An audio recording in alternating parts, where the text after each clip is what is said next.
Então, pessoal, tudo bem? A gente acabou de assistir um documentário chamado Explicando, do Netflix, que ele vai explicar um pouquinho a relação dos sonhos. E aí, vocês vêm sonhando? Estão tendo pesadelo? Tá acontecendo alguma coisa? Alguém andou sonhando aí em relação ao coronavírus? Alguma coisa com vírus, ou com máscara, ou com álcool em gel, né? Que são as coisas que andam permeando aí nossa realidade. E esse documentário é bem bacana. E é uma temática que eu gosto muito, particularmente, né?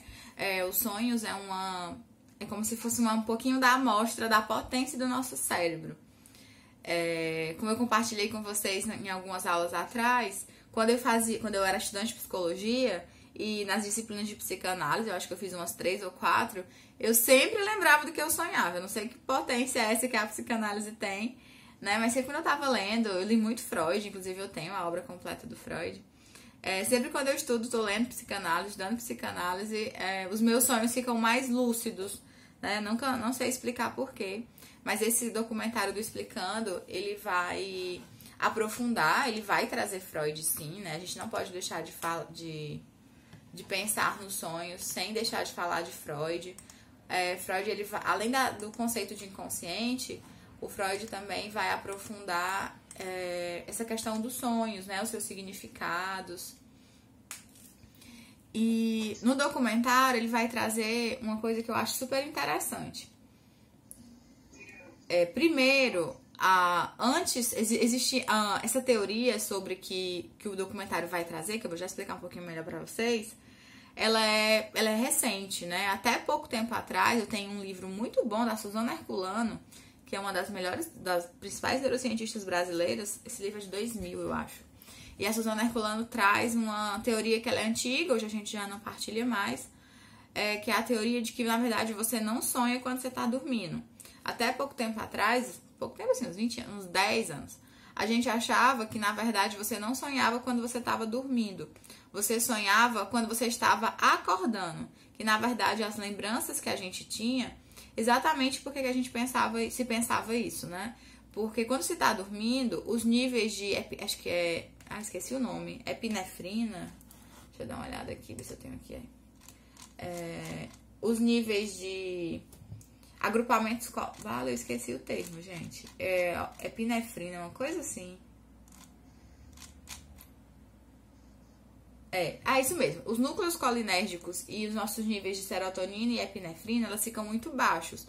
Então, seria muito difícil a gente conseguir lembrar do que sonhou. Então, quando a gente está dormindo. Então, eles acreditavam que por conta disso, como a gente lembrava do sonho, na verdade, a gente não tinha sonhado. A gente tinha pensado nisso, elaborado isso de forma consciente, em vigília, acordadinho.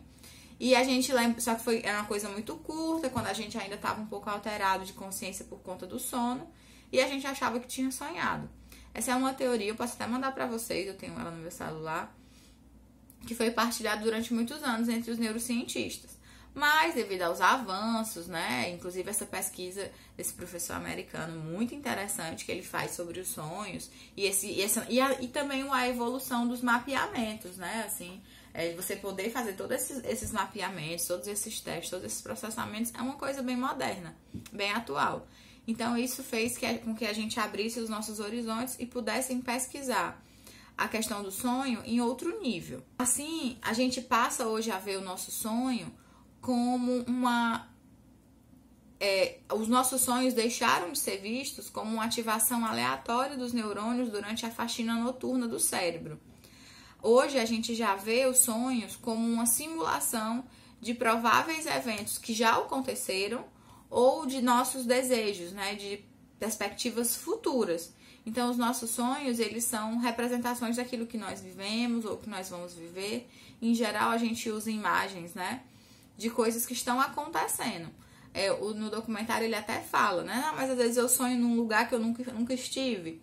Muitas vezes, ele diz que só 5% das pessoas não conseguem identificar aquele lugar como não tiveram. Então, em geral, a maioria das pessoas vai sonhar. Ele vai até trazer o exemplo da Dorothy no Mágico de Oz, que quando ela acorda, ela percebe que todos os personagens do sonho dela eram pessoas do dia a dia e da rotina dela. Essa história da faxina, né? Vocês já devem ter ouvido falar como dormir é importante para a consolidação da nossa memória. Sim, você que é concurseiro, né? Você que quer ter boas notas aqui no curso de psicologia ou em qualquer coisa na sua vida, você precisa dormir. Dormir, gente, é um processo muito importante para organização do nosso cérebro, né, para metabolização do nosso organismo. Lembrando que o nosso cérebro, ele é como qualquer outro órgão, a gente tem que nutrir, a gente tem que cuidar, a gente tem que preservar. Então, o sono é o momento que nosso cérebro ele vai descansar. E existe um fenômeno dentro do nosso cérebro, que é por isso que nós temos essa capacidade de evoluir, né? O nosso cérebro ele não é um sistema fechado, ele é um sistema aberto, ou seja, a gente pode modificá-lo e aprender e registrar essa informação, inclusive passar para os nossos descendentes o tempo todo. Então, o nosso cérebro ele vai fazendo pequenas faxinas, que a gente tem 3 grandes faxinas ao longo da nossa vida, que é o que a gente vai chamar de podas neuronais. As podas é quando o nosso cérebro percebe que existem muitas conexões que não são tão necessárias, conexões que não são tão utilizadas, coisas que você não está utilizando muito, então ele vai lá e faz uma faxina. É como se a gente limpasse o nosso HD para que ele ficasse mais rápido, digamos assim. E a maioria dessas faxinas, elas acontecem durante o seu sono, além também do processo de consolidação de memória. Então, dormir é um processo, além de ser ótimo, é um processo muito importante para o teu desenvolvimento cerebral, para a manutenção do bem-estar do teu cérebro. Então, dormir, gente, é uma coisa muito importante, tá? E agora eu vou pedir ajuda, né, ao meu amigo professor Emanuel, psicanalista, para falar um pouquinho sobre os sonhos, segundo a perspectiva da psicanálise, em especial a perspectiva freudiana. Vai, Emanuel, me conta um pouquinho sobre como Freud começou essa história de sonho. Você sabe por quê? A questão do sonho, né, vem para a psicanálise de uma forma muito forte com um livro, A Interpretação dos Sonhos, que ele escreveu aí em 1899, mas por uma, digamos assim, uma jogada de marketing dele, né, do Freud, ele só liberou para lançamento em 1900, porque ele queria dar essa virada de marco aí de um século para o outro, né? E é um livro interessante, apesar, inclusive, do Lacan dizer que é mal escrito, né? Lacan disse que esse livro é muito mal escrito. Lacan que não escrevia nada bem. E é um livro, assim, que eu acho que para quem estuda psicologia, indiferente da vertente, da abordagem, é um livro que traz muitas questões, como eu vi aí no documentário, né? O documentário, a gente percebe que apesar do cientista ter uma leitura um pouco distante da psicanálise, ele dialoga muitas vezes com a psicanálise, né? Ele traz a psicanálise para o diálogo. E é interessante a contribuição da psicanálise em relação ao sonho, porque ela faz uma definição epistemológica em relação àquela leitura anterior, que foi historicizada aí no vídeo, de pensar o sonho como, digamos, elementos universais. O que a Carla sonha, o que eu sonho, o que fulano sonha, vale para todos, entendeu? Assim, é como se o que eu sonho valesse para toda a turma. Sim. Sonhei com um cachorro, então o cachorro significa isso. Então a psicanálise é interessante porque ela, se não demarca, ela define isso a partir dessa obra de forma muito clara. E o sonho, ele é uma expressão do inconsciente, assim como o xiste, como o ato falho e como sintoma, né? E é uma via de acesso muito interessante para quem for trabalhar com psicanálise, são sonhos. E eu acho legal, Emanuel, aproveitando para contribuir na discussão, que a psicanálise ela tem essa grande contribuição, acho que para as ciências humanas como um todo. Durante muito tempo, inclusive a ciência tenta, né, de certa forma, generalizar os seus resultados. A psicanálise ela vem na contramão, né? Ela fala de como é difícil você generalizar os resultados. Ele vai trazer o inconsciente, o individual, né? Essa questão, a gente acabou de falar de percepção na aula de hoje, como essa construção perceptiva ela é individual, tanto do ponto de vista neurológico quanto do ponto de vista das experiências. Então, eu acho que uma grande contribuição da psicanálise é olhar esses sujeitos de uma forma singular, digamos assim, né? Sim, com certeza. E é interessante porque o documentário, Carla, traz muitas questões que o Freud discute. Por exemplo, essa questão do esquecimento, né? Por que nós esquecemos do sonho? O Freud vai falar que é um mecanismo de defesa, né? Porque se eu lembrasse de tudo que eu sonho, esse real se tornaria insuportável para o sujeito. Porque tem muitos sonhos, tem muitos desejos realizados através do sonho, e o sonho para o Freud é a realização de um desejo reprimido. Se eu lembrasse, seria da ordem do insuportável. Então, por isso que eu esqueço. Sem contar que, do ponto de vista biológico, seria extremamente cansativo, né? O excesso de informação que esse sujeito teria que processar ao longo do dia, né? Sim. E aí tem só uma informação que eu também acho bacana para contribuir com a aula, Carlos, é que tem uma diferenciaçãozinha bem básica para quando a gente vai estudar psicanálise e o sonho em específico, que é a questão do conteúdo latente e o conteúdo manifesto, né? O conteúdo manifesto é o conteúdo que eu digo para Carla o que eu sonhei. Mas isso é só um fragmento do sonho. Porque o conteúdo latente, ele ficou lá no inconsciente. Porque ele não passa, o sonho não passa integralmente por um mecanismo de censura que nós temos. Então, o que passa, que eu lembro e conto, é o manifesto. Mas o latente ficou no inconsciente. E como é que eu tento acessar? Através da análise. Através desses fragmentos de sonho que na análise eu trago para o analista, eu vou tentando fazer tentando como se fosse um fio da meada de chegar nesse conteúdo latente, que aí sim tem muita informação importante sobre os nossos desejos. É um pouco do que acontece no caso da Ana O? Sim, sim. Tu conta pro pessoal esse caso? A Ana O é aquele da perna, que ela sente dor na perna? Exatamente. Que ela fazia o trabalho de ser uma espécie de enfermeira do pai, né? E que o pai tinha problemas nas pernas e ela sempre estava ali cuidando dele. E ela tinha um pretendente, um namorado, que ela sempre marcava com ele. Nessa época não tinha WhatsApp, não tinha nada, né? E sempre que ia lá pro suposto encontro, o pai, teoricamente, tinha um padecimento maior e ela ficava com ele tratando das pernas. Então ela, somatizou, através daquilo que a gente chama de histeria de conversão, uma questão nas pernas, né? Mas antes de falar disso, Carla, é porque o documentário mexeu com muitas lembranças dos estudos da psicanálise. Uma questão interessante também, que eu acho que ajuda, é que tem dois mecanismos aí agindo no sonho, que são muito importantes. São como se fossem mestres artesãos do sonho, que é eu condensar e eu deslocar. Eu abrevio o sonho na condensação e eu desloco. Ou seja, se eu mudo o objeto para poder, entendeu? Suportar essa lembrança. Eu não lembro mais desses conceitos, não, de condensar. Deslocar eu até lembro um pouco, mas condensar... Pronto. São mecanismos importantes, né? Os dois, são 4, mas os mais importantes são esses dois, deslocamento e condensação. E, inclusive, para o Lacan, ele vai chamar o deslocamento de metonimia e a condensação de metáfora. Então, não necessariamente aquilo que eu contei para Carla do meu sonho tem um sentido literal, né? Eu sonhei andando de cavalo, vamos lá. Esse cavalo não necessariamente é um cavalo.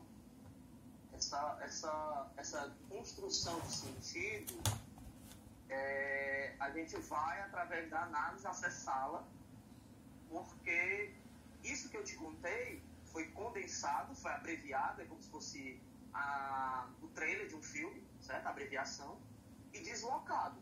Eu desloco para suportar o real. Então, o sonho tem muito essa questão também da relação com o real. O que é que eu suporto lembrar?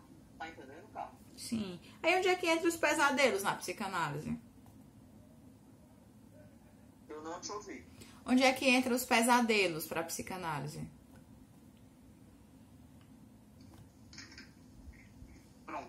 exemplo, os pesadelos, eles também são realização de desejo, né? Mas são obras que passam pela censura do sonho, também passam pela censura do sonho, mas são objetos, são manifestações também desse desejo. Mas por que é que fica tão engodado na teoria psicanalítica? Porque às vezes eu também tenho o desejo de ser punido, de punição. Então não necessariamente o sonho é a realização de desejo, o desejo é prazer. Entende? Uhum. Então, assim, porque essa leitura do sonho como manifestação de desejo, as pessoas entendem apressadamente que é ligada a prazer. Mas às vezes eu tenho o desejo de também ser punido por alguma questão. Por aí que às vezes vem um sonho que a gente chama de pesadelo, o que se chama de pesadelo na psicanálise a gente chama de sonhos de angústia, né? Uhum. Então, eu também... Pode falar. Assim, na neurociência a gente entende o pesadelo como um transtorno de sono e a gente entende o pesadelo como um sonho ansioso, né? Então, geralmente são imagens terríveis, são coisas difíceis, são elementos que causam sofrimento e angústia, né? Sim. E o que é interessante, Carla, também que para a psicanálise, o inconsciente é atemporal, né? Então, não necessariamente o que eu sonhei hoje tem a ver com ontem, né? Então, esse material do sonho, né? Se eu pudesse resumir assim, o que seria esse material do sonho? Seria uma mistura de restos diurnos, né? Com o que a gente vai chamar de marcas mnemônicas. O que são essas marcas mnemônicas? São marcas inscritas na memória, certo? Então, eu posso muitas vezes trazer algo que está lá atrás, porque o inconsciente é atemporal. Né? Ele não tem uma relação direta com o tempo, né? Com o hoje, com o ontem. É como se fosse um grande porão ali, com marcas mnemônicas que, vira e mexe, elas vêm. Muitas vezes a censura não deixa passar, outras vezes passa, mas passa de forma deslocada e condensada. Uhum. Interessante. Talvez esse seja um dos pontos que a neurociência mais vai discutir, né? Assim, eles trazem realmente que o sonho... claro que tem marcas do passado, eles trazem isso com muita força, mas eles vão trazer muito essa questão da temporalidade, né? Inclusive, quando eles nos desafiam, né? A tipo, você quer lembrar do que você sonhou? Você pode treinar o seu cérebro para você se lembrar e tudo mais, né? Talvez seja um dos pontos que tenha maiores diferenças, né? Mas eu, de fato, não tenho uma opinião formada. Inclusive, se torna mais problemático, eu vi no documentário a questão do mapeamento do sonho, né? Isso para a psicanálise é bem problemático, porque, primeiro, essa questão da singularidade, né? Você estabelecer um padrão de mapeamento. E, segundo, porque a própria teoria psicanalítica, isso é muito forte no Freud em específico, ele tem um momento que ele vai falar do umbigo do sonho, que é algo que, mesmo em processo de análise, você não chega, você não acessa. Né? É como se fosse uma zona inacessível do inconsciente. Então, e inclusive para ele não é nem interessante talvez acessá-lo, não vai fazer muita diferença lá não. Uhum. Né? Porque dialoga também com esse conceito de atemporalidade, né? Do inconsciente. Alguns... Então, mapeamento do sonho para a psicanálise é bem sofrido. Alguns teóricos, eles vão trabalhar essa questão do mapeamento do sonho, porque existe uma corrente dentro da neurociência que acredita que o mapear o sonho é uma forma de você prever o futuro, digamos assim. Eles realmente acreditam que entender os teus sonhos, estudar teus sonhos, compreender teus sonhos é uma forma de você tomar decisões mais seguras. É como se, de fato, nos sonhos eu fizesse testagens e conseguisse me ajudar na tomada de decisão, sabe? Existe uma linha na neurociência que vai para esse lado, que entende que isso pode ser um processo positivo de auxílio ao sujeito, sabe? Entendo. E uma coisa interessante, que tem tudo a ver com a aula, que é essa questão da percepção, Carla, é que nada que eu sonho, isso a partir da psicanálise, é sonhado fora do meu sistema perceptório. Né? Então, tudo passa por... Todo o meu sonho, ele passa por um experienciar. Por algo que eu experienciei. E vem da ordem dessa experiência a partir do meu sistema perceptório. por exemplo, a crença em vidas passadas. Não, eu sonhei que em uma vida passada eu era isso, eu era... Para a psicanálise isso não existe, porque tudo não pode ser concebido além do extracorporal. Por mais que eu diga, por exemplo, que eu sonhei num lugar que eu nunca estive, como é que eu sei que eu estava na Grécia se eu nunca estive na Grécia e tal? Essas leituras mais transcendentais. Mas eu posso ter experienciado isso através de outros mecanismos, como a leitura de uma obra, por exemplo, sei lá, li Édipo Rei, né? Há um mês atrás, e aí sonhei que estava na Grécia. Então pode ser isso, entendeu? E faz menção à cultura grega e tal. Então, assim, nada que eu sonho, digamos assim, é à toa. Eu não sonho do nada. Eu tenho que ter tido esse movimento de experienciar a partir do meu sistema perceptório. Sim. E depois, né, depois da interpretação do sonho, surgiram outros autores que foram se debruçar sobre os sonhos na psicanálise? Sim, o próprio Lacan, ele dá continuidade a isso, né? Trabalhando principalmente os mecanismos do sonhar, né? Que o Freud trabalhou condensação, deslocamento, simbolização e dramatização. Os dois últimos ele trabalha de uma forma mais curta, menos importante. Aí o Lacan pega os dois primeiros, que como eu tinha falado, que é o deslocamento e a condensação, e dá seguimento nesse trabalho. Então o Lacan, nos escritos dele, ele dá seguimento nessa questão dos sonhos, a partir de Freud, né? Uhum. Ele entende, inclusive, que os sonhos são figuras de linguagem, né? São figuras de linguagem. Então, é muito interessante a gente pensar a partir dessa perspectiva. E a diferença dele para o Freud é que o Freud, ele vai falar que é uma experiência muito individual, o sonhar, né? O inconsciente é muito individual, onde esse sonho vem. E o Lacan já coloca que o inconsciente, ele supõe o analítica, ou seja, a partir de um outro. Mas o sonho seria uma operação de linguagem, digamos assim, né? Uma abreviação do que o Lacan diz. E se a gente parte da perspectiva que o sonho é uma figura de linguagem, a gente também está partindo do pressuposto que o sonho é um tipo de percepção, né? Sim. Com certeza. Agora eu fiquei super curiosa, imaginando aqui como é que seriam os sonhos. Não sei se você leu, tem um livro da Margaret Mead que eu amo de paixão, eu acho que vocês têm que ler, gente, antes de se formarem. Sexo e Temperamento, é esse o nome? Acho que é.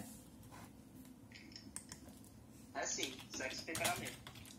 Esse livro, gente, a Margaret Mead é uma antropóloga, socióloga, agora eu não me lembro. Ela é antropóloga, né? É antropóloga. Pronto, a Margaret Mead, ela vai viver um tempo com uma população dessas que tem, né, acho que é a Nova Guiné, se eu não me engano. Deixa eu ver aqui no Google onde é que foi. Faz tanto tempo que eu li esse livro. Enfim, ela vai viver numa comunidade, né, dessas bem diferentes da nossa. E ela vai falar sobre alguns padrões de comportamento, de alguns padrões de temperamento. Aí fiquei aqui super curiosa, né, como seriam os padrões de sonho, né, dessa população. Deve ser bem interessante. Eu não lembro se no livro ela vai tratar essa questão. Eu acho que não. Pois é, até interessante porque tem uma passagem que, assim, que discute essas questões culturais do sonho. Por exemplo, não tem como eu sonhar em chinês, né? Porque eu não tenho experiência com a língua, sabe,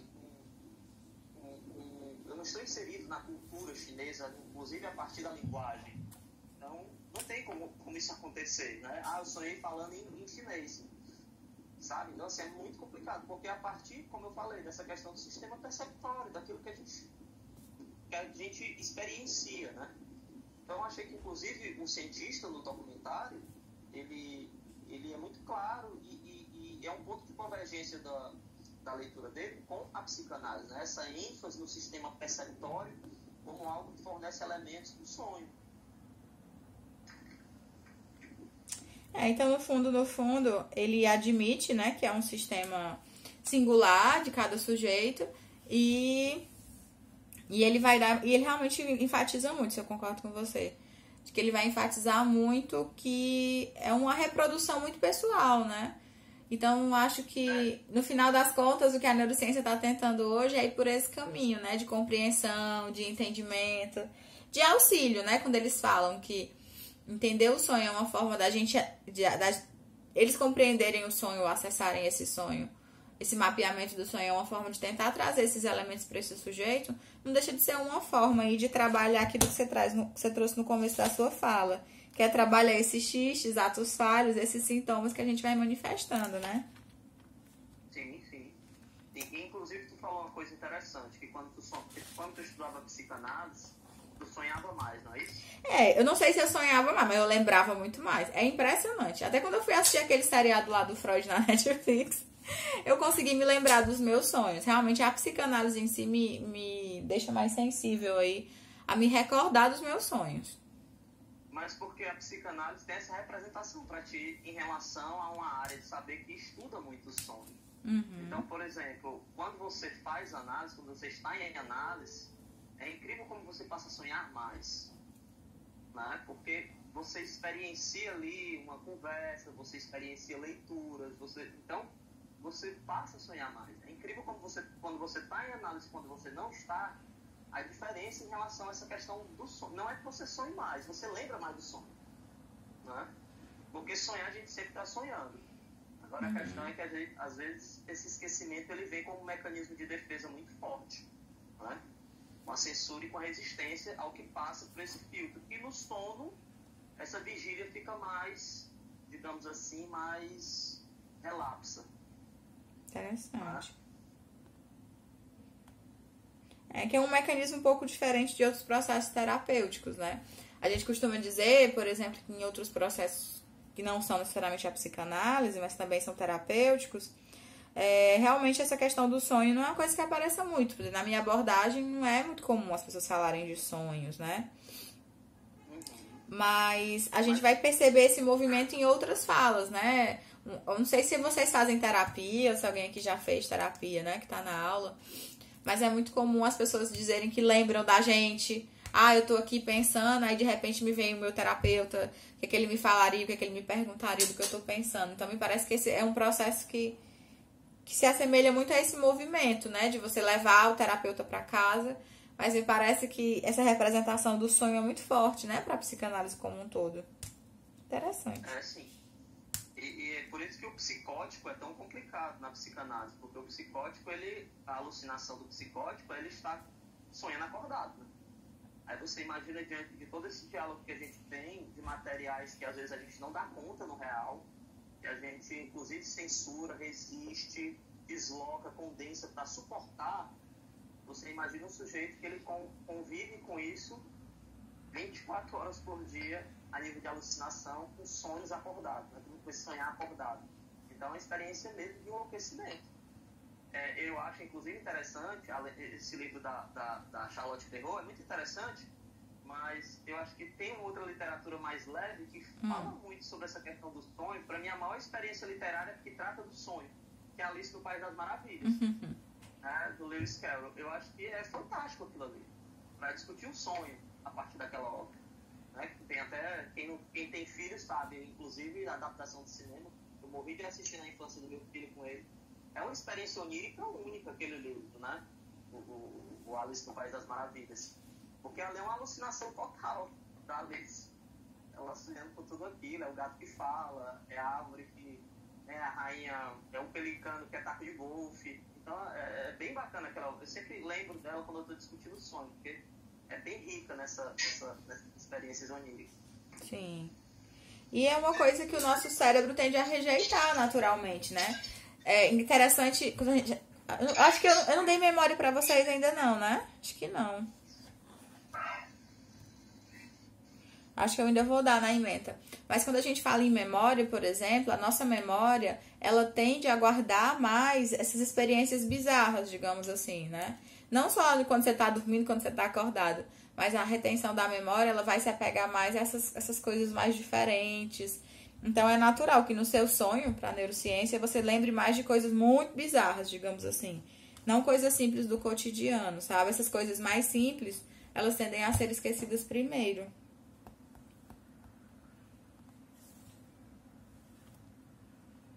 Muito interessante.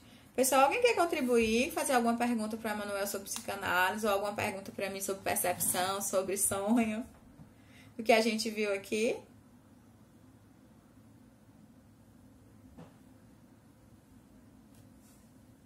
Provavelmente essa temática, né, do sonho e da percepção é uma temática que vai circular todo o nosso curso de psicologia, toda a nossa formação como profissional. São questões que vão contribuir direto ou indiretamente para o nosso trabalho, acho que praticamente em qualquer área que vocês decidirem atuar no futuro. Então, assim, a compreensão da percepção. Na próxima aula eu vou trazer para vocês algumas patologias que podem estar ali relacionadas a percepção e, como eu falei para vocês, eu vou falar de sono na próxima aula, então também vou trazer algumas patologias relacionadas ao sono, que são provavelmente coisas que vão circular muito na nossa realidade, né? Acho que muitos de vocês não devem estar dormindo bem, muitos de vocês já não dormiam bem pós-pandemia, acredito eu, né? Eu tô aí na minha aposta de pesquisadora, que pós-quarentena nós viveremos aí, né, uma enxurrada de pessoas com TEPT, que é o transtorno de estresse pós-traumático. Acredito eu que os níveis de depressão também vão aumentar bastante. E desconfio eu que os transtornos de sono também vão aumentar muito.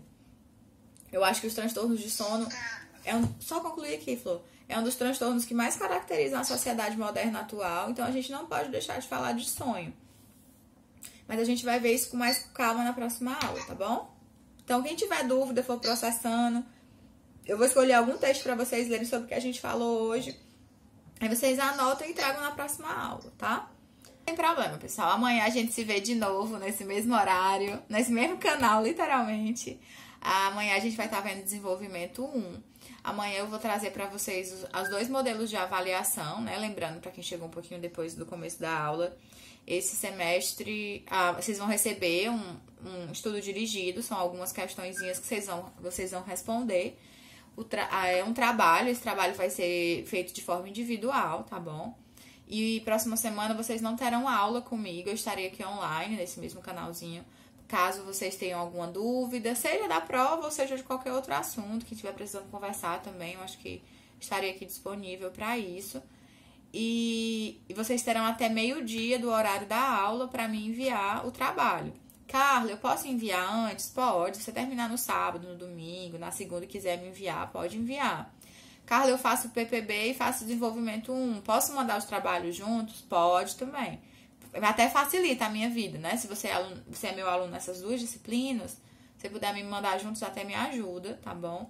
Não se preocupe, quando for até sexta-feira, quando for no sábado, a minha ideia é mandar uma lista pra vocês de quem me enviou. Porque sim, gente, eu sou um ser humano, a minha caixa de e-mail tem 500 milhões de mensagens e eu posso me confundir. Então, assim, pra ter certeza de que eu não tô sendo injusta, ou ter perdido, ou esquecido, ou me confundido com alguém, eu vou mandar uma lista, porque vai que você não tá nessa lista e você me enviou o trabalho. Você vai no privado, Carla, eu mandei, confere.